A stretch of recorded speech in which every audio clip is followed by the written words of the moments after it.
You live in a world where lifespan of companies is getting shorter and shorter and shorter and shorter. And if you don't pivot, you die.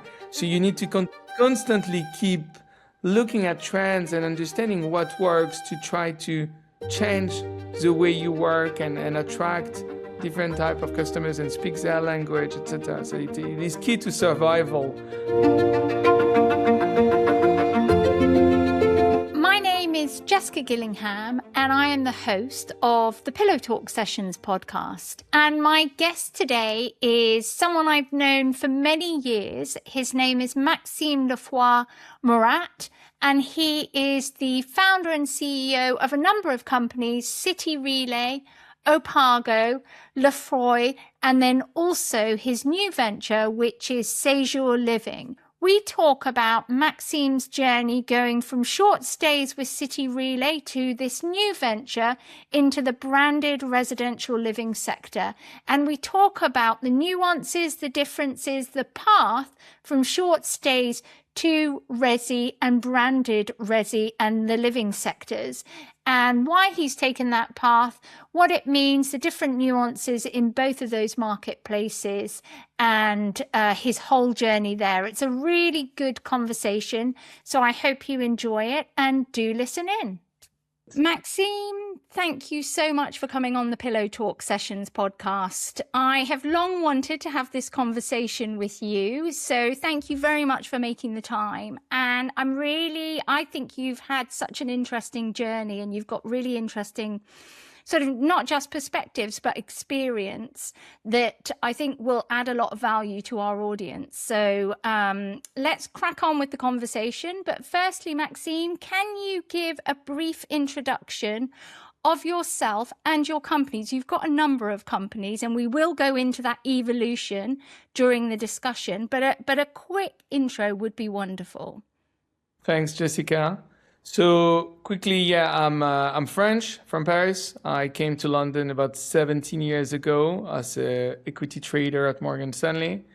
And then I left this job and I started a bunch of startups, and I started my journey into the short-let sector about 12 years ago, roughly. So it was a time where we could, master lease properties and short-let them and try to deliver higher income through arbitrage. And then very quickly, I started City Relay, which is one of the leading short-let management company in London. So we were managing properties on behalf of owners on a revenue management basis, revenue share basis. And so when I started this business, I did everything myself. I was it was a startup, working from my flat with a bunch of interns.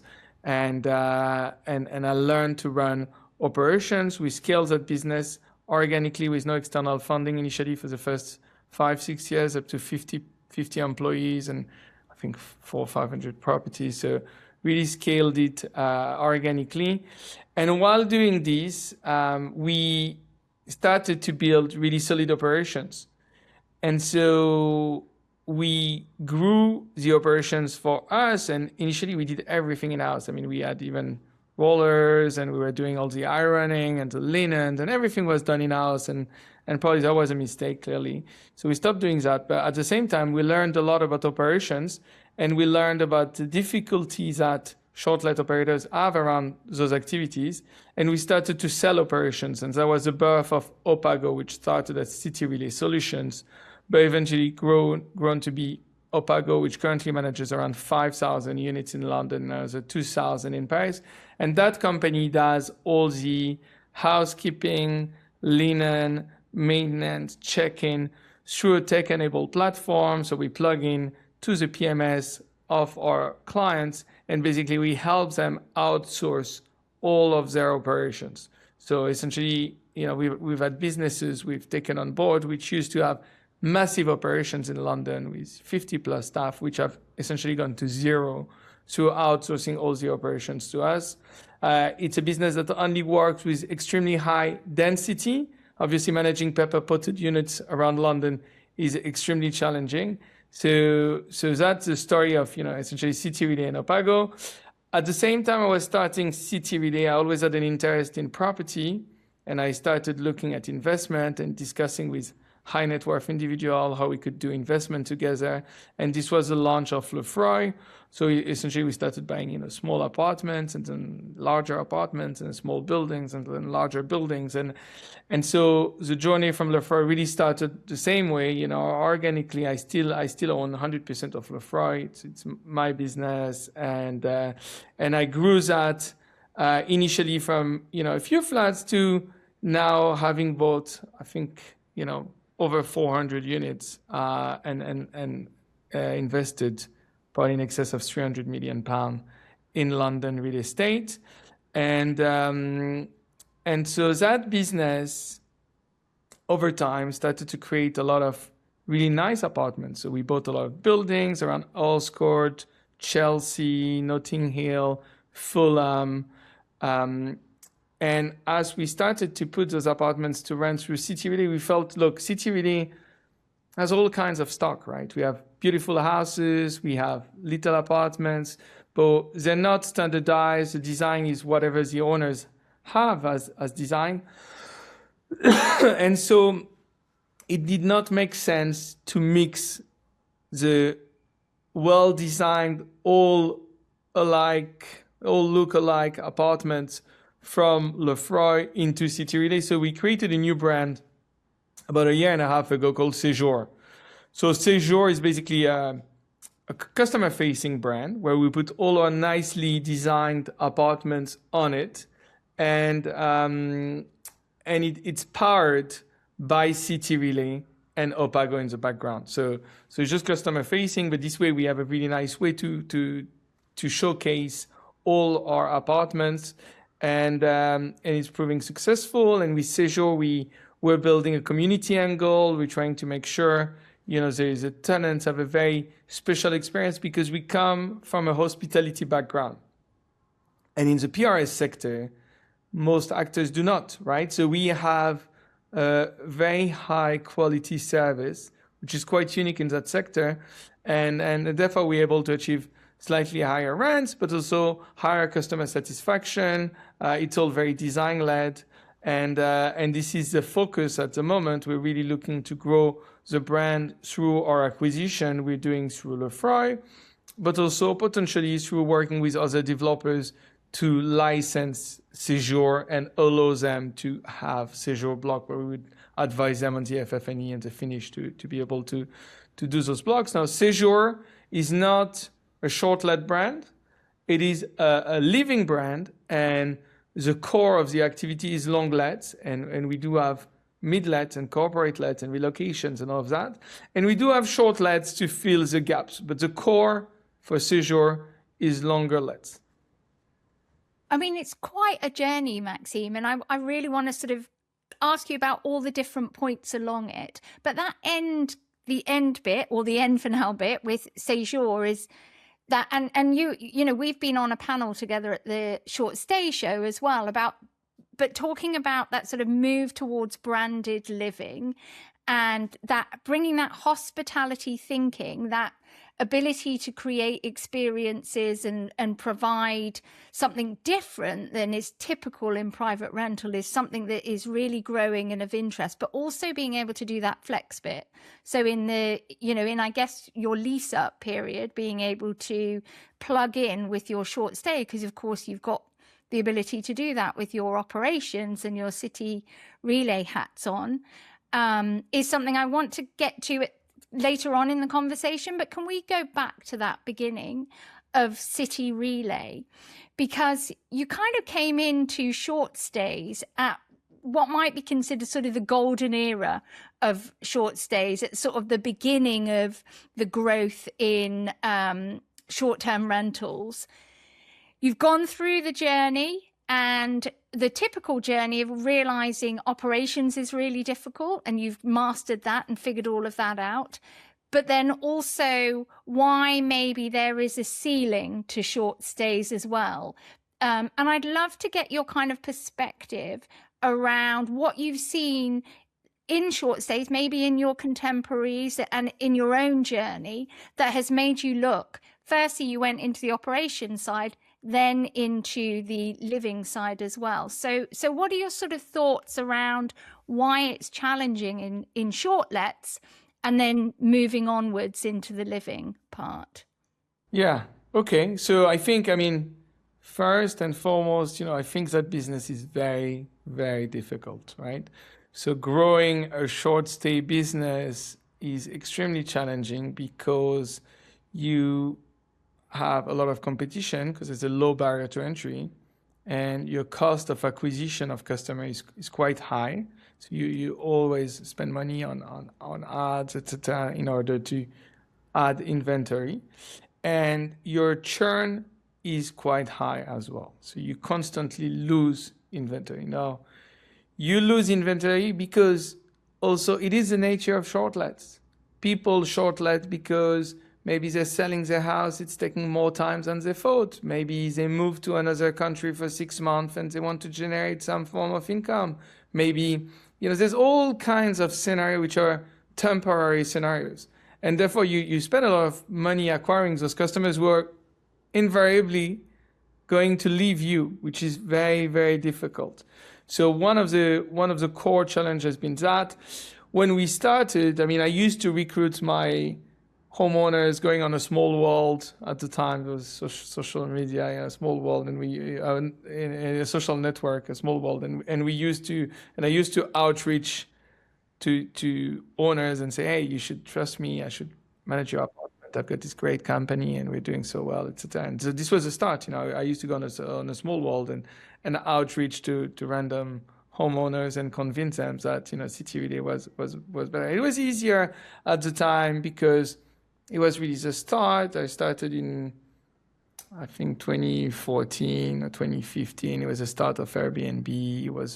It was a lot easier to start at that time. And quickly, we grew the inventory, and I think a lot of similar businesses started around that time. Be it House or maybe Pass the Keys or maybe Guest Ready or Hello Guest or I don't know. There's a lot of these companies in London, I think, and they all started around the same time. It was a very nice business, right? It was good. We could scale quickly. I would say though that when you look at it 10 years after, nobody's really scaled, right? Nobody managed to scale that business meaningfully. Some people have managed to scale it somewhat by going global and doing acquisition but it is a super challenging business to grow. And I think a lot of these companies had maybe 300 or 400 properties in 2016 and probably have the same amount of inventory now, if not less, which is shocking, right? And that's not to mention all the companies that have disappeared in the meantime, which are countless, to be honest. So it is super challenging. Though everybody found new opportunities, everybody's been thinking, it's so tough to scale on my own. So you've seen all the franchise guys, the Pass the Keys or the House, or, a lot of guys have said, okay, why it's difficult to scale. So what I need is, owners who really understand the neighborhoods, market real estate is local. You need to have a local understanding to scale it. So I'm going to empower a lot of private owners to build scaled inventory of 20, 50 properties, and then I will build them a platform and I can generate revenue from that. You've seen companies like Guest Ready, meaning, look, we build great technology in-house, we understand that business better than anyone, we are doers, so really get, the PMS world, and so we're going to build a PMS. And so they've built Rent already, and I think they're successful in that way. And we're actually using Rent already, so we're very happy with it. You've had companies like I've had Alex on the podcast previously. Okay, great. Yeah.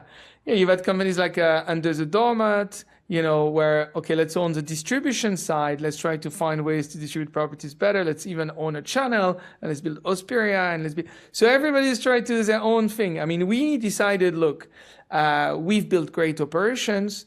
We're tech-enabled operations. Let's go all in on operations and let's build Opago. So I think, in that industry, most of the survivors have pivoted in a way and found new ways to generate income, because the traditional business idea has proven too difficult to deliver. And I think that's what we're doing.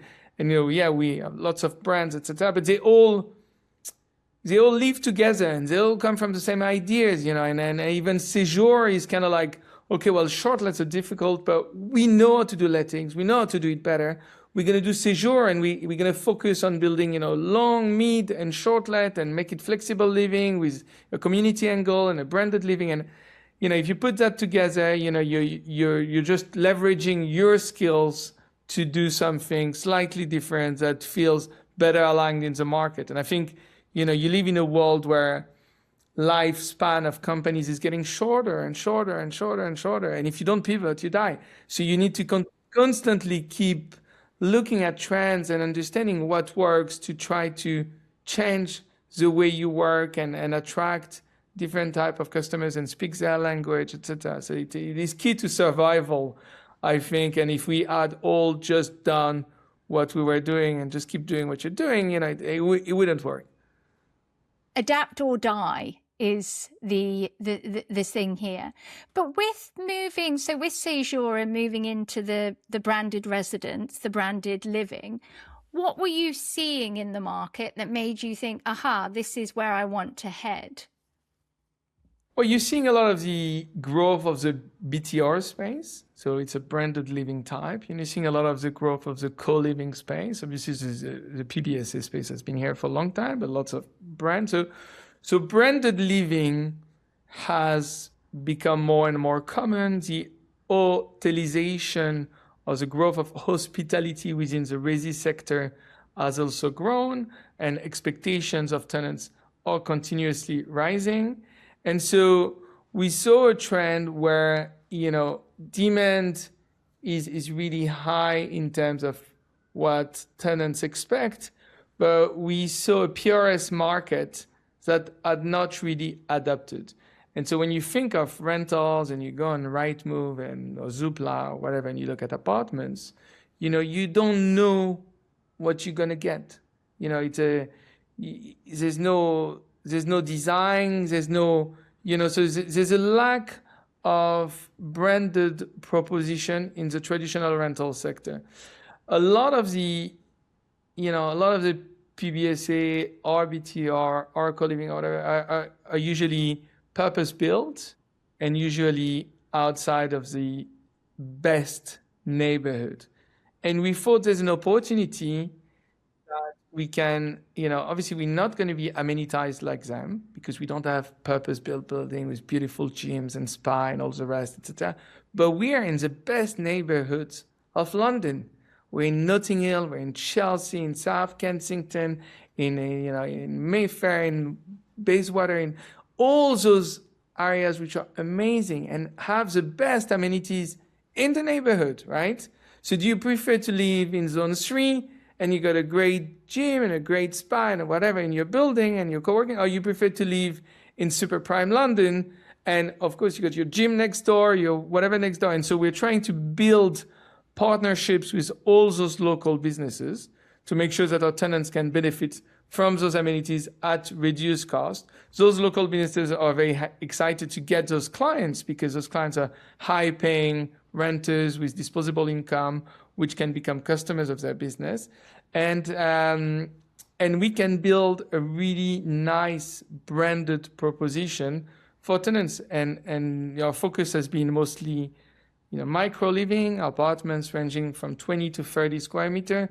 Usually we're targeting very young tenants, first time in the city, sometimes students, sometimes young professionals. What are they seeking with us? They want convenience. They want to make friends. So they want to arrive in the city and find ways to have some kind of community. And they want a very nice living experience, right? They want a good landlord who's going to take care of them. They want to have nice furnishings in the apartment, and they value flexibility. And we tend to be very flexible, right? We because we come from that background, for us, it's okay changing tenants. I mean, that's what we do. So we get that. I would say, however, that probably the average tenancy at Sejour is, 12 to 18 months, probably trending towards 18 months, so it is definitely not a short stay proposition. But by having short stays, understanding short stays, if a tenant was to vacate tomorrow and another tenant was to move in a month, well, we know how to monetize that win, right? So we are better equipped to achieve higher revenue. So also really well placed for the Renters' Rights Act as well, which allows that flexibility from the tenant side that maybe the rest of private rental, it's a bit of a shock, to not have those security of 12-month leases. But for you, you're kind of coming in, well, kind of expect that. We know how to do that. And then we know how to make money if there is a gap within tenancies as well. Yeah. I think that whole Tenant Reform Act at this stage, it's hard to understand the impact it will have. I don't expect a lot of tenants to game the system. Maybe students will game the system because, they move a lot and they're going for terms and, might as well game it if you're coming for 4 months and you're going to say you take a long let, so you don't pay the premium to have a medium let and then you give your notice after 2 months. I don't know. Maybe we'll see that type of behavior. But, usually when you rent a flat, I think you're coming in for, it's a big decision. You're moving with your stuff. I think moving around is not, it's not fun. Yeah. Yesterday, I was actually at a build to rent conference, the Biz Now one, and I was moderating a panel. And the first question we asked, because we had Granger on, we had JLL, a couple of other build to rent people on the panel, but the first question was around the impact. We're 5 weeks into the renters' rights, and they kind of said very similar to you, like it actually hasn't really had any impact except for students mucking about a little bit or chancing their arm a little bit. I want to ask a question though on Sejour. It sounds like, would you consider your the product, if you like, as co-living? Is it more like a co-living brand, do you think? I don't consider it co-living, though I would say co-living tend to be doing all kinds of things. Our buildings are basically self-contained apartments. The buildings, they don't share any facility. So in no way are they co-living. So there's a community angle that we're trying to develop, and we want tenants to refer other tenants and to build a community, and we're trying to create activities and things that link them together and make them have a great experience. I would not call us co-living, but I've seen co-living operators take blocks that are exactly identical to what Sejour blocks are. So what is co-living? That's another debate. Yeah, no, that's an interesting one because that co-living term is used fairly loosely for perhaps in some kind of assets or product types.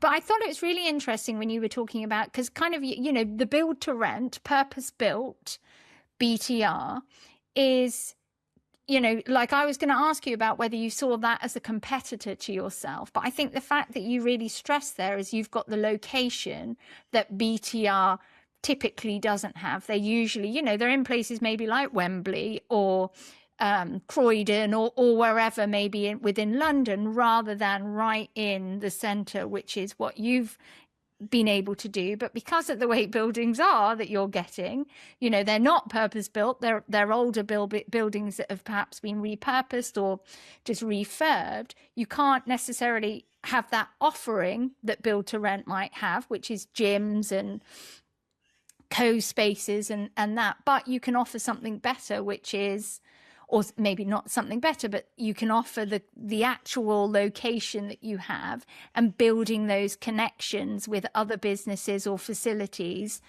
amenities within your area. So actually, in effect, offering the same thing, just a little bit more dispersed, perhaps, than what BTR is doing.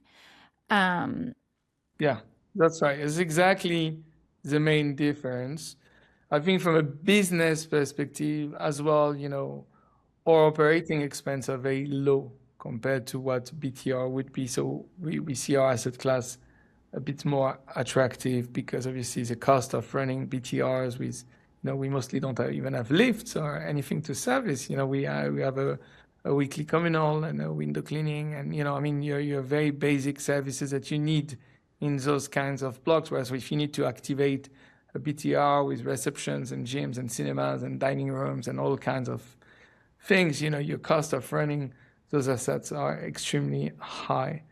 And I also feel like we're playing into scarcity, right? There is no, the assets we own cannot be replicated. You cannot build in the areas we're in. Conservation area is very protective of the building. So we like that scarcity angle where, there is nothing new, shiny is going to come. There's not the next new shiny block, where you might be, if you're in Croydon and you've got this nice BTR, and probably the next BTR will be better amenitized and cooler entrance or whatever, and it will be replaced, and your stock might look old. This is not going to happen to our stock. Yeah, because it's unique. You've got your buildings are unique. I want to ask you about community, because you've mentioned about aiming to build a community for your residents. How are you doing that? Like, are you using technology like an app for that? Or is it just sort of kind of cultural that you're doing within it? Like, what are the sort of things that you're doing to build that community for your residents? Yeah, so it's mostly, I mentioned the partnerships with the local businesses, so make sure they go into those businesses. And then we have a GM for the brand who's in charge of organizing activities. It could be a gym class offered. It could be a reading club. It could be, all kinds of activities that will engage with the community. I think there's a welcome for new residents, welcome coffees, there's a run, all little activities that will... Paddle? Is there paddle? Yeah, I love paddle. Yeah. No, we play. I've played against. We played together. Yeah. It was. I want to say horrifying because you were so good, but it was a lot of fun. It is fun. It is fun. But yeah, typically, going to social paddle club and having a good paddle game in Earl's Court or whatever. These are the kind of activities that you don't want to overcrowd it, right? Because people want to live their own life. You're in London, a big city, you have your own life, etc. But I think it's nice to have, that monthly event where you can see each other, maybe a biannual dinner and, a few things that will make you meet the neighbors and make sure, you have a friend, because big cities can be lonely. I think that's why you've seen the big rise in co-living and all those types of proposition is mostly to fight, loneliness. Yeah. And it's also creating that stickiness, isn't it? That sort of stickiness. So there isn't the churn. They're not, you have more loyalty to a building, which is one of the topics we talked about in this panel that I was moderating yesterday, is around creating community, creating relationships within a building so that there is less churn and there's more stickiness. 100%, and in our panel we had discussed this, and I had mentioned, cohubs, where I had a lunch with cohubs, and I remember chatting about the brand, what they're doing, and he was telling me, how much, wait time and referral and retention they were getting through those communities where people really belonged. I think the co-living, these are real co-living where actually they really live. I mean, you call it like almost, flatmates, type arrangement, which is quite cool, because people really want to belong to that community. And there's almost like a waiting list to be able to come into that little community. I was really impressed when speaking with cohubs about that. So you're 100% right. The retention and the referral angle are very, very, very important. Yeah, it's like having flatmates, but you don't have to argue about who hasn't done the washing up, and you can completely shut your door on them. Maxime, I want to talk to you a bit more about hospitality, and then what do you think you bring to the living, to your séjour, and the living, the living product, if you like, from your hospitality? What is it that you bring that perhaps traditional built to BTR, traditional private rental, and obviously they're very different, traditional BTR and private rental, but what do you think it is that you're bringing that's unique and special, or knowledge, or just culture, or whatever it is that you're bringing that's helping you with Sejour? Yeah, I think, I mean, look, we're very design led. So we're bringing something that is really, you know, thought carefully about in terms of design. Then, the way you arrive in the apartment, when you get a rental, you don't get anything. This you get a welcome box, you get a candle, you get a, so you're taken care of as a guest, not as a tenant, and so customer is king, and customer is king, applies to that business as well. So, we're very much listening to what tenants want. We ask them their opinion. What would they like more of? It's kind of this relationship where we're really trying to please them just the same way you would do in the short let sectors. The other thing is, when you think about response time, it's a long, you got a problem, you're renting a flat long let, you might wait days, you might wait weeks, and so we are used to respond in minutes, hours, but, it's a different world because, when you got a guest staying for 3 days, you can't make him wait a day. You're gonna get killed. So we come from that world of reviews, that world where you can't mess up. And that's a completely different background where, the long let world has no reviews, right? It's okay, you're just a tenant and you take it, and we're not like that. So I think it plays a major part in terms of the experience, and I hope our residents, feel that way, that we're really caring, and our GM, for Sejour is coming from a hospitality background. She has always worked in a hotel. She understands exactly what hotel expectations are, and she's delivering that in the PRS space. So yeah, this is how I think we differ and deliver hospitality. And it's really putting the customer at the heart of the relationship, isn't it? In a way that perhaps traditional build to rent might put the asset investor owner at the heart of the relationship rather than the actual person using. I think that's changing though, because with the Renters' Right Act, because of the law, the customer is going far more at needing to be at the center, because it is about creating, making sure it is a place they want to stay. The other thing is in private rental, well, maybe not private rental, but build to rent, is that the being a hostage to reviews, which you're very used to doing, coming more and more with like home views and review sites within that sector as well. So it's a bit of a rude awakening, I think, which is something though that you're very used to. You live or die by your reviews, on Airbnb or booking.com. But that is probably coming more to the build to rent sectors and the living sector. Yeah, and it would make sense, right? I think it would make sense that you know what you're getting into when you rent an apartment. I've seen a lot of business concepts around, you should be able to rate your landlord, rate, you should go both ways, you should rate your tenants. So, great tenant, rate your landlord. And I totally see that, it makes a lot of sense.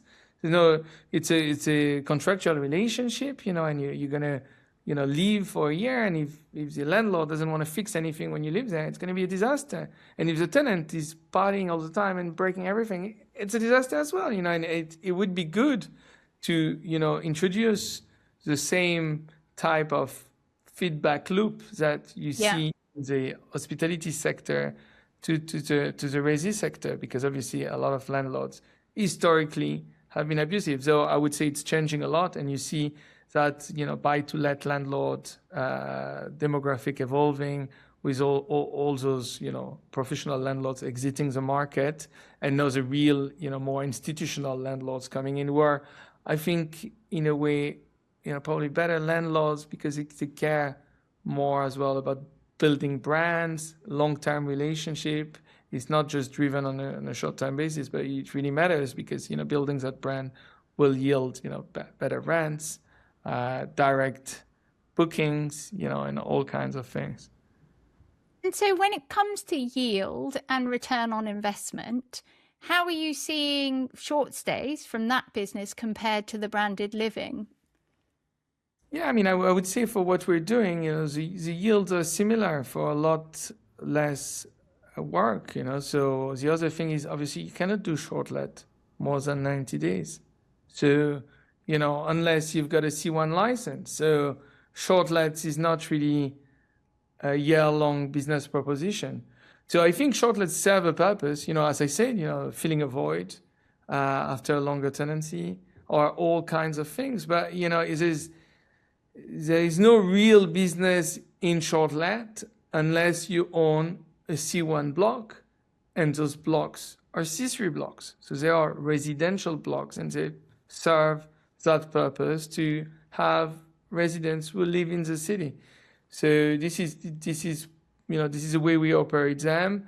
In terms of operating expenses, it's obviously a lot lighter to do longer lets than short lets, and so yeah, we're very happy with the yields we can achieve, and we hope, the key to success for us is to try to compete outside of the market. So, PRS usually rents their apartments on Rightmove and Zoopla and on the market, etc. If we can find a way to attract tenants directly, we don't need to compete with the rest of the stock. We live in our own world, and we've seen that a lot in the BTR sector. With Greystar trying to build brands like Bloom or Quintain Living having ads all over the city. Why are they doing that, right? Why are these BTR guys spending all this money building brands? They're doing it because they don't want to. They want to show that what they're offering is differentiated. They don't want to compete with Zoopla and Rightmove apartment because it's not the same. And if you manage to do that, you can achieve higher rents. And if you can achieve higher rents, you get better yields, etc. So this is the thinking as well with Sejour. We want to find ways to compete outside of that core market. And is there anything that you've had to really learn fast that you didn't know before you came into doing the branded residence? Yeah, I think, my life has been, learning by doing, right? Just do the things, and then you learn about it while you do it. Don't overthink it, do it, and then see what happens, and then, learn along the way. I think we learn things all the time, right? When I see a developer, I was really impressed. As a developer around the corner who's done a student housing. A developer is called Sav. The block is called 51, and they're achieving those really high rents. And I'm like, wow, how do you achieve those rents? And then, I try to understand the model. Do they attract all these Asian students? What is it doing? So you keep on learning. You keep on learning what successful schemes around you are doing, and try to emulate and try to find ways to attract similar customers by offering special offering. And I think they do it because they offer comfort to parents that there's going to be security, the kids are going to be picked up from the airport, friends, and these are the things that make a huge difference for parents, and they've managed to do that very successfully. So we keep looking at things around the corner, right and left. What are people doing, and try to integrate it in our business plan. And then in your business plan, what's your growth plan? So if we talked at the beginning of this around how there's a limit to the ability to scale in short lets, but how do you see that now with your Sejour brand? What's the future for you? What are you working towards? Yeah, I think this is the beauty of it, right? There's no limit. I mean, in terms of, we run, I think 150 live right now on Sejour. We'll probably have 300 by year end, probably 400, 450 by next year. But could we have 3,000? Yes. And 3,000 would be, definitely way above £1 billion portfolio, maybe a couple of £1 billion portfolio. So 100% we can do it. 100% there is enough depth in London. I often get asked, what about other cities? What about other countries? Why are you in London? Well, everybody's gone everywhere. And I thought, you can do you can go all around. You can go, horizontal, or you can go vertical. And we've chosen to go vertical and to own full chain of value. From acquiring to developing to managing and operating and down to the FM side of things. So actually cleaning and maintenance and everything. And I think London has enough depth to have thousands of Sejour units. I mean, when you think of, BTR developments, large BTR developments might have 500 units in a single block. I mean, it could be asset light, and we do look at Sejour with other developers coming to market with stock. We're currently looking at one in Bayswater, where basically a developer has bought a building and he's got about 20 or 30 units. Though, yeah, we like to invest with our LPs and look at opportunities. We have a lot of experience in investment and development, having realized, real estate in London has been hammered. It's been 12 years going down. Peak was in 2014. It doesn't look like it's going to get any better this year, and probably it won't recover next year. So you're in a market where you want to be buying stock, because what's been happening, you've seen the prices go down by maybe 25, 30, 35% over 12 years. But then in front of it, you've seen rents rising. So what does it mean? It means just yields keep improving, and you can buy assets in London now, maybe yielding 6% with good reversion, achieving 7 to 8% yield, which is unheard of for a prime London resi asset. So yeah, my view is we should be buying a lot more. Obviously, our resources are very limited, so we need to work with, LPs who have, funding capabilities, and we're looking to acquire a lot over the next 2-3 years and take advantage of this market where, a lot of the landlords are exiting, but the market is very attractive. Obviously, taxation and, operating expenses have to be managed, but yeah, it is an attractive market. And do you find it easy to communicate that to investor partners, or are you still sort of trying to convince them of the opportunity? Because it is still relatively new kind of way of looking at assets, isn't it? Yeah, I mean, you're seeing a shift, right? A lot of the commercial, retail, office investors are shifting a lot of their assets into the living sector. So you see that institutional shift towards living. So it's not really about the convincing. I think everybody, a lot of investors like living and resi in London. I think it's an attractive asset class. I mean, the problem is to match their return expectations with the reality of the market. And obviously that, if people are chasing 15% net IRRs in prime resi London, well, it's not going to work.